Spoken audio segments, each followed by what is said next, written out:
To the COVID situation in Australia now and New South Wales first. As of now, workers in the hotspot LGAs will need a permit to leave the area. Danica DeGiorgio is in Sydney. Danica, there's been a change of direction from New South Wales Health overnight.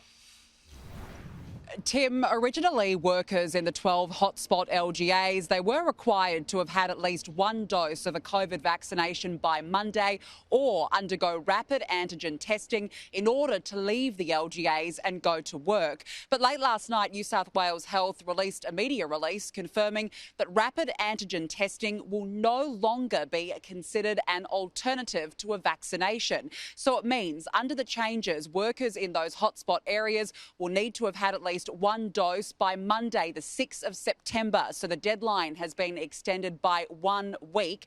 Although authorised children under the age of 16, they will not be required to have a COVID vaccination. Also, as of today, travel in and out of those LGAs will require a permit. That permit system went online on Thursday afternoon on Service New South Wales. In fact, the site crashed under pressure, but so far more than 180,000 workers have applied for a permit. We know that today was meant to be the day that Greater Sydney came out of lockdown, but due to rising case numbers, that lockdown has of course been extended until the end of September. As of yesterday, New South Wales Health stopped reporting two crucial parts of case numbers. Firstly, the number of mystery cases in the community, and secondly, how many of those cases had been infectious in the community. But Tim, New South Wales Health says despite this, it is not an accurate representation of the current cases under investigation.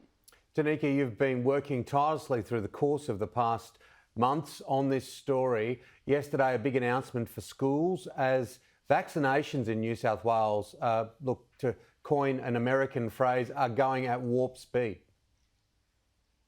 The speed at which the vaccine rollout in New South Wales, it really can be described as phenomenal, Tim. In fact, the Chief Health Officer and the Premier actually said a few days ago that New South Wales could potentially be vaccinating at one of the highest rates in the world, which is quite phenomenal when you think about it. A record more than 130,000 vaccinations, in fact, were administered in the last 24 hours. We know that New South Wales hit that 6 million vaccine target 1 week ahead of schedule. And if we continue on this trajectory, we could actually reach 7 million vaccines. So that's 70% of the adult population in New South Wales having had at least one dose in about 1 week time. So certainly, Tim, that is a phenomenal effort in the state. Absolutely, yeah. And some modelling saying we could reach that 70% double dosed around the early days of October. Danica, you're doing a fantastic job. Thank you so much.